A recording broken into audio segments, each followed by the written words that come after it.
Hi there, Andy speaking here, and here we are with our first practice, our first PowerPoint presentation that comes with this audio, with my voice, and I'm going to explain the first practice of the day. We're going to be, actually, it's not the practice of the day, it's going to take us, or we're going to give you about 3 days to practice this first tool that we like to call the mirror. In this practice, we're trying to observe and examine our personal behaviors. Before I go deep into the subject, I want to read you the quote of the day. And it goes, to acquire knowledge, one must study, but to acquire wisdom, one must observe. This was said by Madeleine Vos Savant.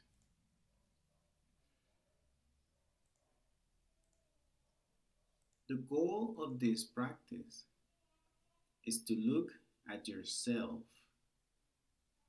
more than you look at others, to know yourself better than you know others. I elaborate a little bit on this.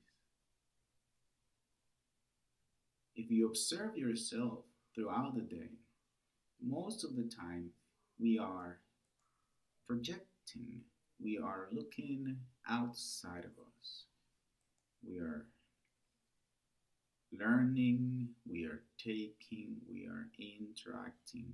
And from all of this, we are mostly looking outside.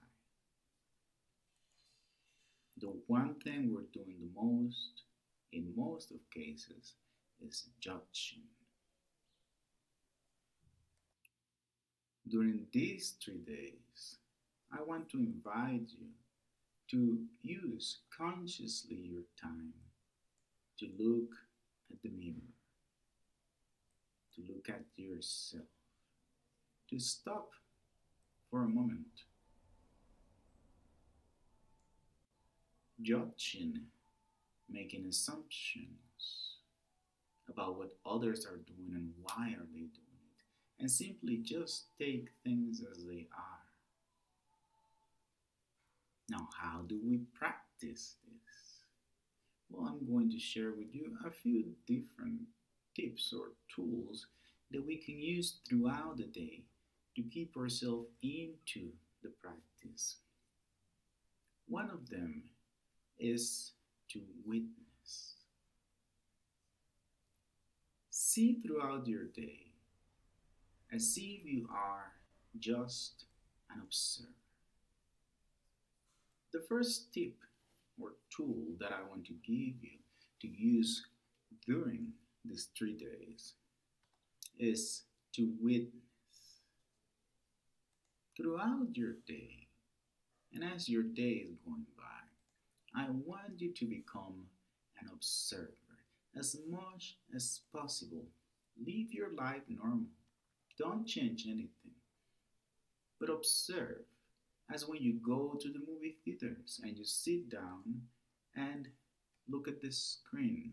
You are not part of it, but to a certain extent you are. Observe what brings happiness, what brings sadness, what brings anger into your life, what brings frustration, and what brings whatever any other emotion comes to you as you live your day. Just notice after any given interaction, any given thought, and observe the feeling and the emotion that comes with it. The intention with this practice is to begin to notice what is triggering these reactions. Again, from the observer standpoint. We don't want to do anything to change anything right now. We simply want to observe. Now, observing or witnessing, it might not be enough. And this is why I introduce you the second tool, journaling. Journal as much as possible. Get a little notebook, whatever available to you, and keep it to you. A recording machine, keep it to you. Use technology to your advantage. Some phones now come with these recording devices.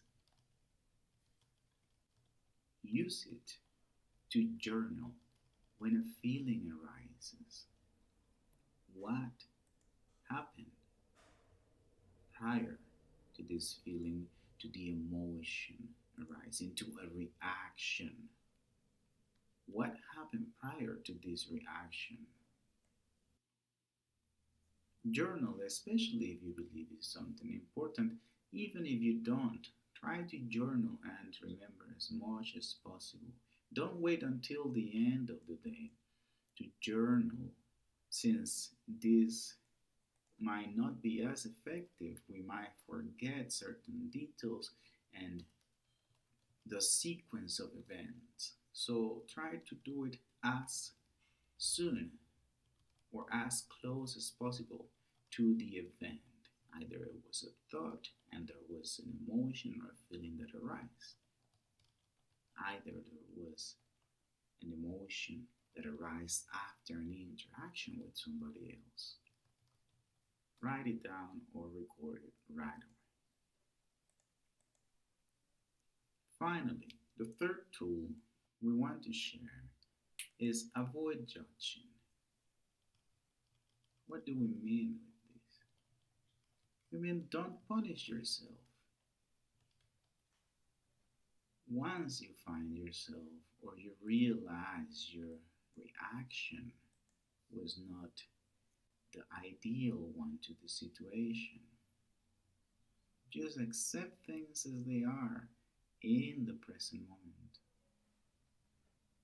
You will have a time and a chance to do different in the future.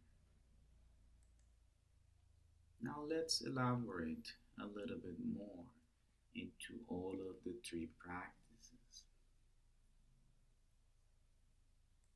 Take some moments to be in the now. Take some time to observe your thoughts, your actions and reactions to the daily mundane things. Begin to recognize emotions and sensations as they arise. Okay, going back to the first tool that I shared with you, to witness, to observe. A few more tips about how to practice this in particular.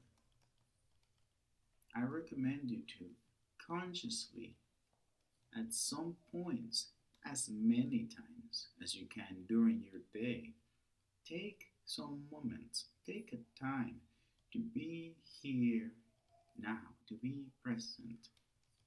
We do know that it's not possible to be present 100% of the time. The brain naturally needs to go in the past and in the future. We need to go in the past and the future in order to plan, in order to move on. The problem with this practice is not the fact that we go into the past and into the future. The issue begins when we spend most of the time in our past or in our future and forget what we're doing right now. So take some time to observe your thoughts without trying to change anything.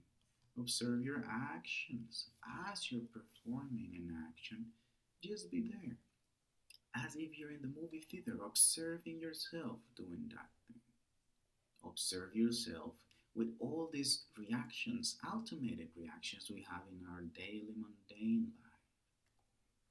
Begin to recognize the emotions and sensations that arise as a result of your thoughts.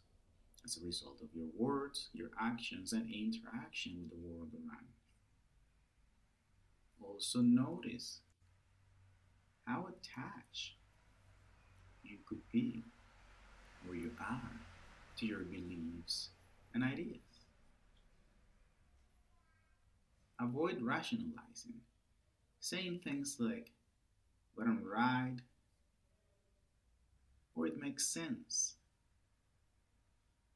Simply acknowledge the fact that you are attached to a belief or an idea.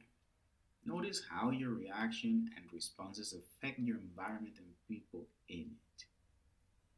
It is not about creating an argument of, I was right, and that's why I reacted that way, or it makes sense, and that's why I reacted that way. We don't want to make two conclusions right now. We simply want to observe. Remember also to review your notes at the end of the day. Look and pay special attention to the relevant events and reactions, the highlights of the day. Remember to be kind to yourself, so be thankful for all the things that you have and the new achievements. Make a little reflection. What would you do different if you had another chance tomorrow? Visualize yourself doing it. Another tip in regards to journaling is at the end of the day, take a moment to review your notes. Look at the relevant events, the reactions, the highlights of the day. Observe them again without judging, without trying to see why I did that. Simply read them back, experience the feelings that are going through as you're reading back and you're going back in that moment with your memory. Remember to be kind to yourself. So be thankful for all of the things that you achieved and all of the things that you did throughout the day. Make a little reflection and ask to yourself, what would you do different if you had another chance tomorrow? Visualize yourself doing different, especially with those reactions that you already know that have happened more than once, that are repeating, that are recurring, especially with those. Take a little time, visualize yourself doing it different. This might seem like a trivial thing to do, but in fact, it's creating a huge difference. There is attached to this presentation in the resources area a video that I invite you to see so you can, I'm sure most of you already know it, how powerful your brain is and how much thoughts can change the way we perceive life. Finally, in addition to avoid judging, I would say also avoid jumping into conclusions. Very often, we dedicate useful time that could be used for something else, jumping into conclusions, trying to understand the reason, the conclusion, the end.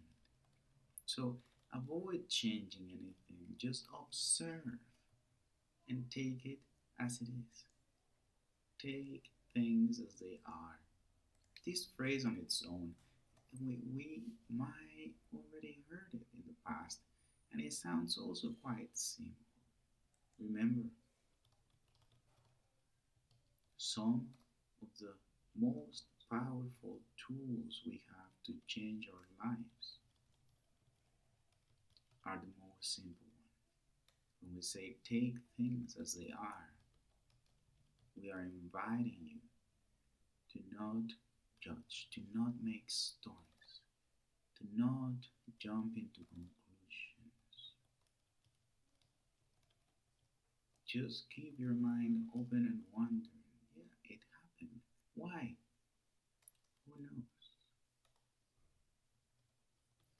Finally, I want to invite you to continue searching for patterns. We talked about this in the first video, in the intro video. Looking for patterns in your behavior. Those behaviors that keep happening, that keep coming back. If it feels right, and only if it feels right, if you feel all the tools that I'm being given already are too much, stick to that. Don't try to add more things. But if you feel comfortable with, begin to notice all of these behaviors that are coming with you, that have been with you for quite some time, and you can't really figure out where they're coming from. Now, again, we don't want, if you find out and you say, oh yeah, this is coming from somebody in my past, means I learned this behavior and this response because of somebody I spent too much time with. If that's the case, that's fine. Leave it there. Remember, no judgment. We're not trying to get into conclusions. We're just trying to recognize the patterns. And most importantly, we want to accept, to realize that these patterns does not represent us. They are not us. They are not you. From the moment you realize the pattern, you realize this behavior, you are given to yourself the power to change it. Now remember, changing is progressive. So don't pretend or attempt to change some of these behaviors in an hour or two, in a session or two, in a day or two. For some of you, it might happen. For some of you, it might not happen that the behavior disappears or changes. The first step is to acknowledge. Remember also, please, to check the resources, the videos. We are trying to give you extra information to support what we are already talking about, to give you a different perspective of the same subject. And finally, I want to invite you to go back to the Facebook group. And as you're practicing at the end of the day, if you have 5 minutes,